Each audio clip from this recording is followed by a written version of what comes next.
13 octobre 1900. Lutte entre le confesseur et Jésus au sujet de la crucifixion de Louisa. Ce matin, j'ai reçu la Sainte Eucharistie et Jésus béni m'a fait entendre sa voix en disant « Ma fille, ce matin j'éprouve l'absolue nécessité de refaire mes forces. De grâce, prends sur toi mes souffrances pendant un certain temps et laisse-moi me reposer un peu dans ton cœur. » Je répondis « Oui, mon bien, fais-moi éprouver tes souffrances et pendant que je souffrirai à ta place, tu auras tout le loisir de te refaire et de prendre un doux repos. Seulement, afin que personne ne puisse me voir souffrir, je te demande de retarder encore un peu, jusqu'à ce que je me retrouve seule, car il me semble que mon confesseur est encore ici. » Jésus répliqua « Qu'est-ce que ça fait que le Père soit présent? Au lieu de n'avoir qu'une seule personne pour m'aider à refaire mes forces, ne serait-il pas mieux que j'en ai deux, c'est-à-dire toi en souffrant, et le Père en collaborant avec moi, et en ayant la même intention que moi? » Pendant ce temps, je vis mon confesseur manifester l'intention de la crucifixion, et immédiatement, sans le moindre retard, le Seigneur me fit participer aux souffrances de la croix.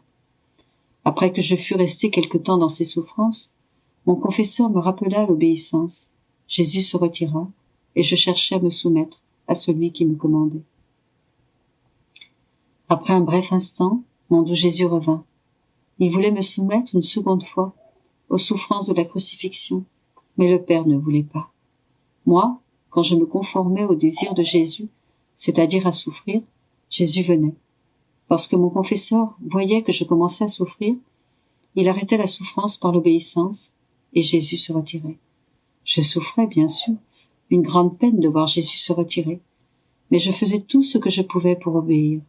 Parfois, lorsque je voyais Jésus et mon confesseur discuter ensemble sur ce point, je les laissais se débattre entre eux, en attendant de voir qui sortirait vainqueur, l'obéissance ou notre Seigneur.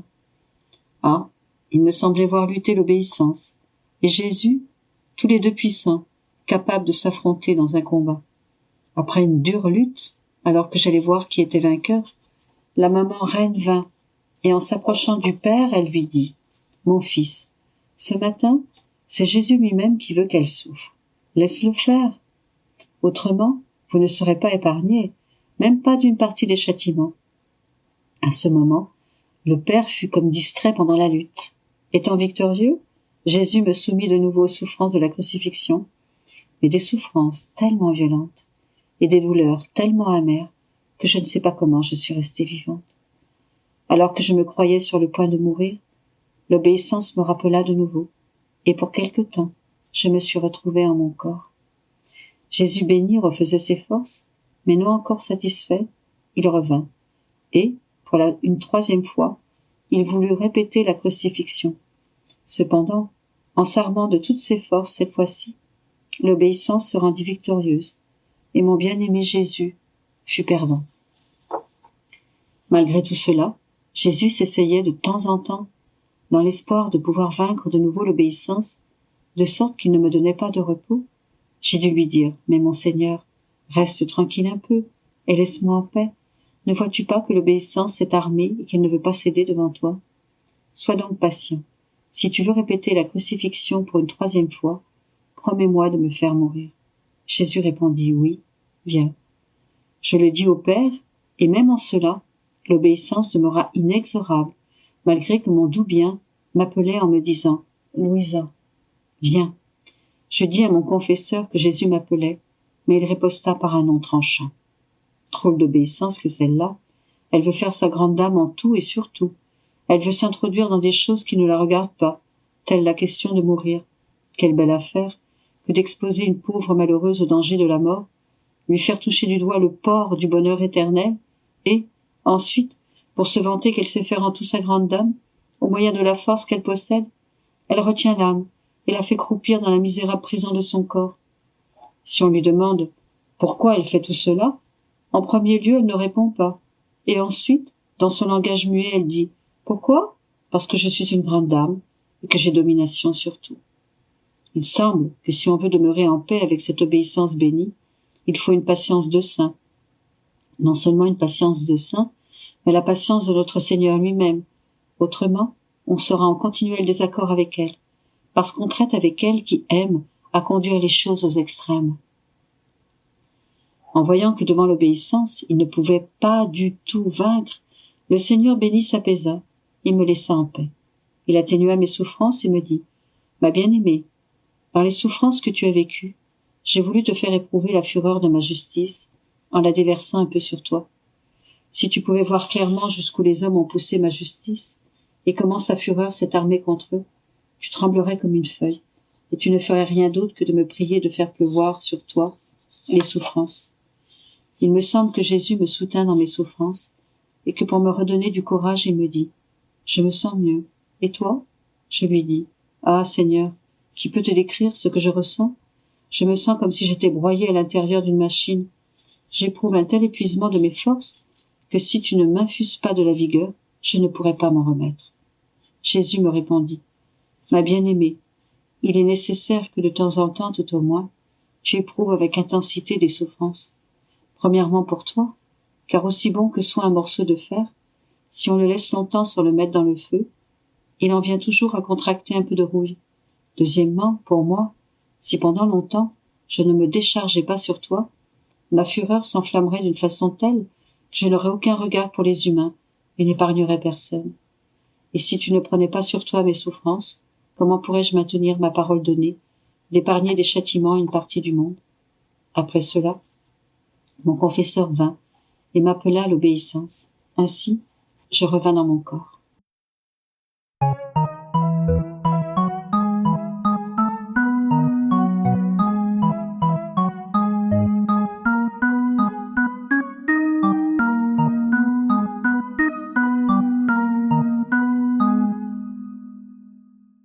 « 15 octobre 1911.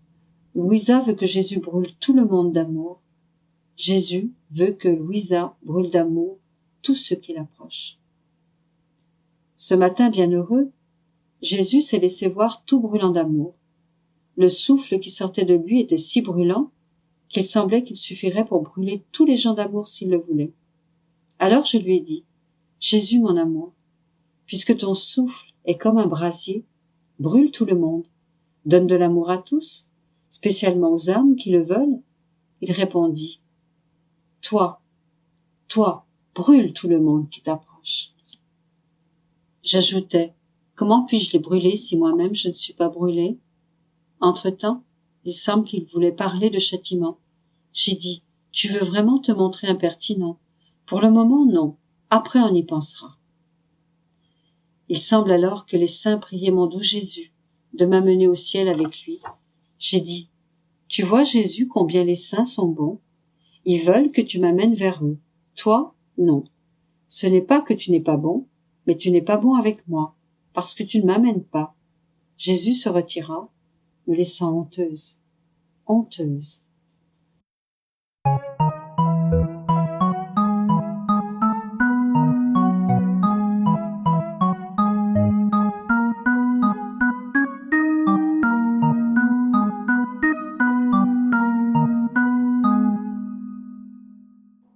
15 octobre 1919. La vie dans la divine volonté met l'âme en sécurité. Poursuivant dans mon état habituel, je pensais, comment cela se fait-il ? Je suis si mauvaise, si bonne à rien. La privation de mon Jésus m'a réduite à un tel état que, si on pouvait le voir, il ferait pleurer même une pierre, et par-dessus le marché, aucun doute, aucune peur du jugement ou de l'enfer en moi. Dans quel état horrifiant je me trouve ? Pendant que j'entretenais de telles pensées, mon aimable Jésus bougea en moi et me dit, « Ma fille, dès que l'âme décide de vivre dans ma volonté, tout doute et toute peur disparaissent. Cette âme ressemble à la fille d'un roi qui, alors que de nombreuses personnes lui disent qu'elle n'est pas la fille du roi, elle ne prête aucune attention à ses propos. Et au contraire, elle dit à tous fièrement, « Il est inutile d'essayer de semer le doute et la peur en moi. Je suis vraiment la fille du roi. Le roi est mon père. Je vis avec lui et son royaume est à moi. » Parmi tous les bienfaits que procure à l'âme la vie dans ma volonté, il y a celui de la sécurité. Comme l'âme fait sien tout ce qui est mien, comment peut-elle craindre pour ses possessions ? Ainsi, la crainte, le doute et la peur de l'enfer sont absents Ils ne trouvent ni la clé, ni la porte, ni le chemin pour entrer dans cette âme. Quand l'âme entre dans la divine volonté, elle se dépouille d'elle-même, et je la revêts de moi-même, et d'habits royaux, lesquels sont pour elle le sceau qu'elle est ma fille, et que mon royaume est à elle autant qu'à moi. De plus, défendant nos droits, elle participe au jugement et aux condamnations des autres. Pourquoi donc aller à la pêche aux peurs? «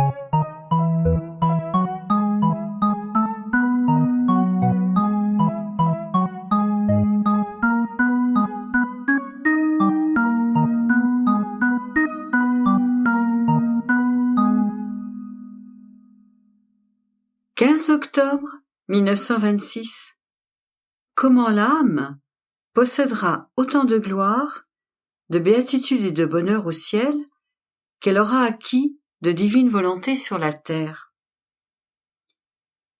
Poursuivant ma ronde habituelle dans la suprême volonté, je me disais: mon Jésus, ta volonté embrasse et enclôt toutes choses, et moi, au nom de la première créature qui sortit de tes mains créatrices, et jusqu'à la dernière qui sera créée, je veux réparer, pour toutes les oppositions des volontés humaines à la tienne, et prendre en moi tous les actes de ton adorable volonté que les créatures ont rejetés, afin de te payer de retour en amour et en adoration, de telle sorte qu'il ne puisse y avoir un acte de toi sans correspondance avec un acte de moi, et qu'en trouvant mon petit acte, comme en bilocation en chacun de tes actes, tu puisses être satisfait et venir régner triomphalement sur la terre. N'est-ce pas sur les actes humains que ton fiat éternel veut trouver le lieu ou dominer? Par conséquent, en chacun de tes actes, j'offre le mien, comme un champ sur lequel tu peux établir ton royaume. Je pensais et disais cela, lorsque mon toujours aimable Jésus bougea en moi et me dit: petite fille de ma volonté, il est juste, il est nécessaire, il est juste des deux côtés, de ton côté et de celui de ma volonté, que celle qui est son enfant suive la multiplicité des actes de ma volonté, et que ma volonté les reçoive dans ses actes. Un père serait malheureux s'il ne sentait pas son enfant à ses côtés pour être suivi par son enfant dans ses actes. Et l'enfant ne se sentirait pas aimé par le père si, le mettant de côté, le père ne permettait pas à son enfant de le suivre. Par conséquent, fille de ma volonté et première-née en elle signifie précisément cela: suivre tous ses actes comme une fille fidèle. En fait, tu dois savoir que, dans la création, ma volonté entra dans le champ d'action des actes humains de la créature. Mais, afin d'agir, elle veut l'acte de la créature dans le sien propre, afin de pouvoir poursuivre son opération et être capable de dire: mon royaume est au milieu de mes enfants, et tout au centre de leurs actes les plus intérieurs.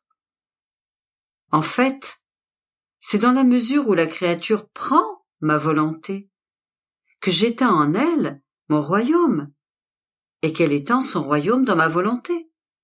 Mais, dans la mesure où elle me laisse dominer dans ses actes, j'étends ses frontières dans mon royaume. Et plus je donne, et plus elle prend de joie, de bonheur, de bienfaits et de gloire.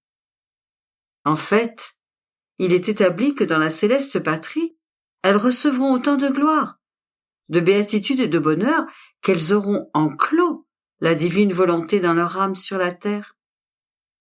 Leur gloire sera mesurée par la volonté même que possédera leur âme.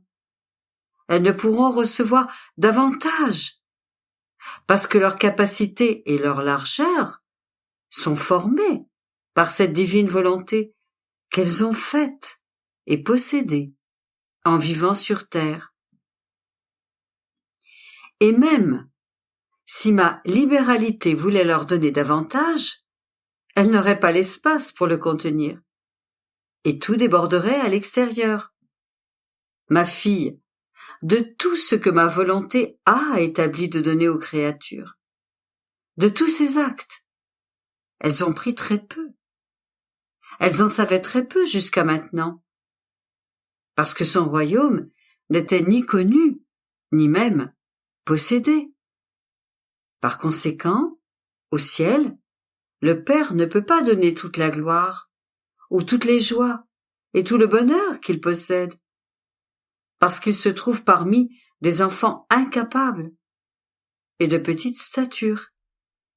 C'est pourquoi il attend le temps de son royaume avec tant d'amour et de tendresse, afin d'avoir son plein empire et de pouvoir donner de son fiat tout ce qu'il a établi de donner aux créatures, formant ainsi des enfants capables de recevoir tous ces biens. Et seuls ces enfants feront la gloire de tous les bienheureux. Car le royaume de ma volonté sera accompli dans la céleste patrie par les enfants qui ont enclos ce que voulait ma volonté, lui laissant libre cours et plein empire. Ils auront par conséquent la gloire essentielle, et tous ensemble, ils jouiront de la gloire complète et du bonheur entier de ma volonté. Ainsi, le royaume du fiat suprême aura son plein triomphe, au ciel et sur la terre. Je me dis alors en moi-même, dans le Notre Père, notre Seigneur nous enseigne de dire en priant que votre volonté soit faite. Alors, pourquoi dit-il qu'il veut que nous vivions en elle?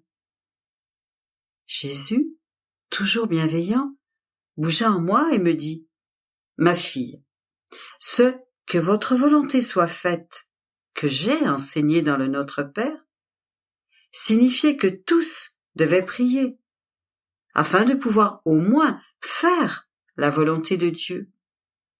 Et cela pour tous les chrétiens, et pour tous les temps. Et qu'on ne puisse se dire chrétien si on ne se dispose pas à faire la volonté du Père céleste. Mais tu n'as pas pensé à ce qui suit immédiatement, sur la terre comme au ciel, et qui veut dire vivre dans la divine volonté. Cela veut dire prier pour que le royaume de ma volonté puisse venir sur la terre afin de vivre en lui.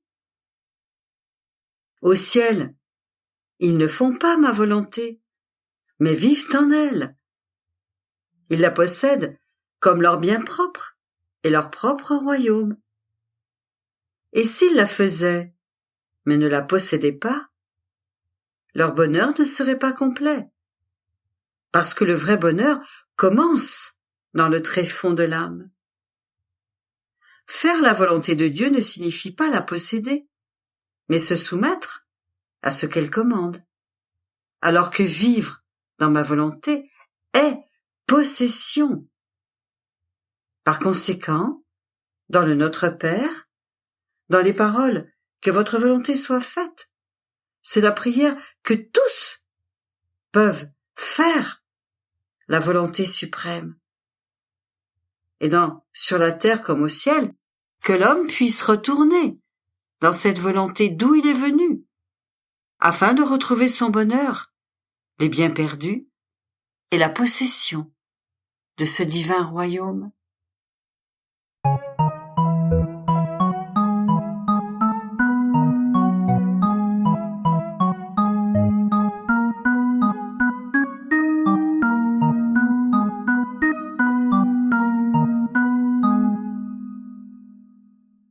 15 octobre 1929. Comment tous attendent le récit de l'histoire de la divine volonté. vide des actes de la créature dans la divine volonté. Je me sentais immergé dans le divin fiat. Je pouvais voir, devant mon pauvre esprit, la création tout entière et les grands prodiges opérés en elle par la divine volonté. Il semblait que chaque chose créée voulait raconter ce qu'elle possédait dans le grand et divin fiat pour le faire connaître, aimer et glorifier. Et alors que mon esprit regardait la création, mon doux Jésus se manifesta hors de moi et me dit: « Ma fille, tous sont dans l'attente du récit du grand poème de la divine volonté. Et comme la création fut le premier acte extérieur de l'opération de mon fiat, elle contient par conséquent le commencement de son histoire, racontant tout ce qu'il a fait par amour pour la créature. C'est la raison pour laquelle, voulant te raconter toute l'histoire de mon divin vouloir, j'y ai inclus toute l'histoire de la création avec de si nombreux détails, afin que toi et tous les autres puissent connaître ce que mon divin fiat a fait, comme ce qu'il veut faire, et les justes droits qui sont les siens de vouloir régner parmi les générations humaines. Tout ce qui a été fait dans la création n'est pas entièrement connu par les créatures. L'amour qui fut le nôtre en la créant, comment chaque chose créée porte une note d'amour, l'une étant distincte de l'autre, chacune contenant un bien spécial pour les créatures, si bien que leurs vies sont liées à la création par des liens indissolubles, et que si la créature voulait se retirer des biens de la création, elle ne pourrait pas vivre. Qui pourrait lui donner l'air pour respirer, la lumière pour voir, l'eau pour boire, la nourriture pour se nourrir, la terre pour y marcher? Et alors que ma divine volonté a son acte continuel, sa vie et son histoire à faire connaître en chaque chose créée, la créature ne la connaît pas et vit de ma volonté sans la connaître. Et c'est pourquoi toutes sont dans l'attente, et la création elle-même, voulant faire connaître une volonté si sainte. Et parce que je t'ai parlé avec tant d'amour de la création, et de ce que mon divin fiat fait en elle, la création montre son grand désir de vouloir être mieux connue. D'autant plus qu'un bien qui n'est pas connu n'apporte pas la vie, ni le bienfait qu'il contient. Par conséquent, ma volonté demeure comme stérile au milieu des créatures, sans produire la plénitude de sa vie en chacune d'elles, parce qu'elle n'est pas connue. Après quoi, je sentais en moi une force qui voulait suivre tous les actes que le divin fiat avait accomplis dans la création et la rédemption. Mais, en faisant cela, je me disais, à quoi bon vouloir suivre le divin vouloir en toutes choses? Et mon bien-aimé Jésus ajouta, ma fille, tu dois savoir que tout ce qu'a fait ma divine volonté dans la création et la rédemption, elle l'a fait par amour pour les créatures. Et pour que les créatures, en l'apprenant, s'élèvent dans ses actes pour la voir, l'aimer et unir leurs actes aux siens, afin de lui tenir compagnie et ajouter, ne serait-ce qu'une virgule, un point, un regard, un « je t'aime » aux nombreuses œuvres et aux divins prodiges que dans l'ardeur de son amour, mon fiat a accompli pour elle. Or, lorsque tu suis le divin fiat dans ses actes, il ressent ta compagnie et ne se sent plus seul. Il ressent ton petit acte ta pensée qui suit ses actes. Et il se sent par conséquent payé de retour. Mais si tu ne les suivais pas, il sentirait le vide de ta présence et de tes actes dans l'immensité de mon divin vouloir. Et il s'écrierait avec tristesse: où est la petite fille de ma divine volonté? Je ne la sens pas dans mes actes. Je n'ai pas le plaisir de ses regards qui admirent ce que je fais pour me dire un merci. Je n'entends pas sa voix qui me dit « Je t'aime ». Oh, que cette solitude me pèse! Et je te ferai entendre ces gémissements dans les profondeurs de ton cœur pour te dire « Suis-moi dans mes œuvres, ne me laisse pas seule ». Le mal que tu ferais serait de former le vide de tes actes dans ma divine volonté. Alors, qu'en les suivant, tu ferais le bien de lui tenir compagnie. Et si tu savais combien cette compagnie est agréable, tu serais plus attentive. Et tout comme mon divin fiat ressentirait le vide de tes actes, si tu ne les suivais pas, tu ressentirais toi aussi le vide de ces actes dans ta volonté. Tu te sentirais seul, sans la compagnie de ma divine volonté qui aime tant être en toi, pour te faire sentir que ta volonté ne vit plus en toi. «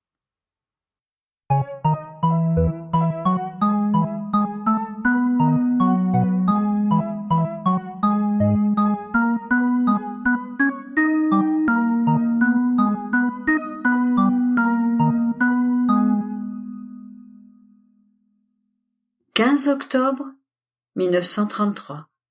Maîtrise de l'art divin. Le petit paradis de Dieu. Labyrinthe de l'amour. Vertu génératrice du fiat. Dieu dans la puissance de la créature. Mon abandon dans le fiat continue. Je sens son souffle omnipotent qui veut faire grandir et magnifier sa vie en moi. Il veut me remplir au point de réduire ma volonté humaine à un voile qui la recouvre. Et je me disais, mais pourquoi ce saint vouloir tient-il tellement à former sa vie dans la créature au point de remuer ciel et terre pour en arriver à ses fins?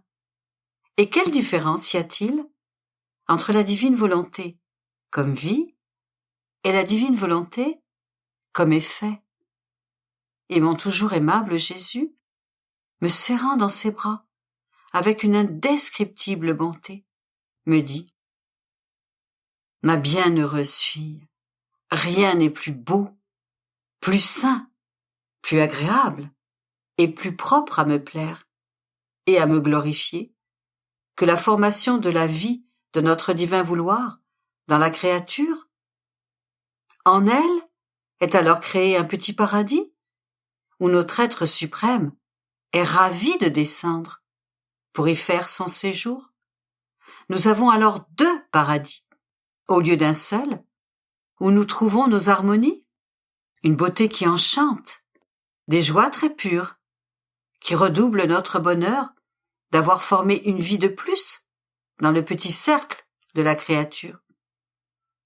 Si peu que ce soit, et selon la capacité de la créature, nous trouvons dans ce paradis tout ce qui nous appartient. La petitesse de la créature nous séduit d'autant plus, et nous admirons l'art divin, qui par la vertu de sa puissance a enclos ce qui est grand dans ce qui est petit. Nous pouvons dire qu'avec notre entrelacement d'amour, nous avons transmué les choses, plaçant les grandes dans les petites et les petites dans les grandes. Sans notre divin prodige, nous n'aurions pu former ni la vie, ni le paradis dans la créature. Et cela te semble-t-il peu de chose que d'avoir une vie de plus et un autre paradis à notre disposition pour nous féliciter plus encore? Tu dois savoir que ni le ciel, ni le soleil, ni la création tout entière ne nous ont autant coûté, et nous n'y avons pas non plus déployé autant d'art et de maîtrise, ni autant d'amour, qu'en formant la vie de notre volonté dans la créature, afin de nous créer un paradis de plus, où exercer notre maîtrise et trouver nos délices. Le ciel, le soleil, la mer, le vent et toutes choses parlent de celui qui les a créés. Ils nous désignent, nous font connaître et nous glorifient. Mais ils ne nous donnent pas une vie et ne forment pas non plus pour nous un autre paradis. Ils ne servent que la créature en qui notre paternelle bonté a promis de former notre vie. Et cela nous coûte tant. Notre fiat utilise sa vertu agissante et répétitive dans son fiat continuel sur cette bienheureuse créature afin de la couvrir de l'ombre de sa puissance. Si bien qu'un fiat n'attend pas l'autre, de sorte qu'en soufflant sur elle, il dit fiat s'il la touche, il répète fiat s'il l'embrasse, il utilise son fiat agissant et il la façonne et pétrit en elle sa vie divine. On peut dire que par son souffle, il forme sa vie dans la créature et qu'avec sa vertu créatrice, il la régénère et forme en elle son petit paradis. Et que ne trouvons-nous pas en elle? Qu'il suffise de te dire que nous y trouvons tout ce que nous voulons. Et ce tout est pour nous. Tu vois par conséquent la grande différence qu'il y a entre la vie de la divine volonté et son effet? Dans la vie de la divine volonté, les vertus, la prière, l'amour, la sainteté se convertissent tous en nature dans la créature. Ce sont des mouvements qui se forment toujours en elle, de sorte qu'elle sent en elle la nature de l'amour, de la patience et de la sainteté, tout comme elle sent naturellement l'esprit qui pense, les yeux qui voient, la bouche qui parle, et cela sans effort de sa part, parce que Dieu lui a donné ces mouvements par nature, et elle se sent maître de les utiliser comme elle veut. Ainsi, en possédant la vie de la divine volonté, tout est saint, tout est sacré. Les difficultés cessent, les inclinations au mal n'existent plus. Et même si la créature change d'action en faisant tantôt une chose, tantôt une autre, la vertu unitive de ma volonté les unit et forme un seul acte avec la diversité d'autant de beauté que d'actes accomplis. Et la créature en arrive à sentir que son Dieu est tout à elle, au point d'éprouver que dans l'excès de son amour, il s'est livré lui-même au pouvoir de la créature. En vertu de la divine volonté qu'elle possède en tant que vie, la créature ressent cette vie comme sa naissance, et la divine volonté l'élève avec une telle finesse d'amour et de profonde adoration qu'elle en demeure naturellement absorbée dans son Créateur, qui est déjà tout à elle, et la plénitude de son amour et le bonheur qu'elle ressent sont tels qu'incapable de les contenir, elle voudrait donner à tous la vie de la divine volonté, pour rendre tout le monde heureux et sain. Ce n'est pas le cas de la créature qui ne possède pas la vie de la divine volonté, mais seulement sa vertu et son effet. Tout est alors difficile, et la créature ressent le bien selon le temps et les circonstances. Que ces circonstances cessent, et elle ressent le vide du bien, et ce vide produit l'inconstance, le changement de caractère et la fatigue. Elle ressent le malheur du vouloir humain, ne connaît plus la paix et ne peut la donner à personne.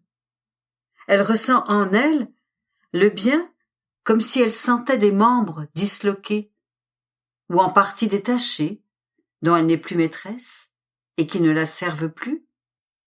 Ne pas vivre dans ma volonté, c'est se faire esclave et ressentir tout le poids de l'esclavage.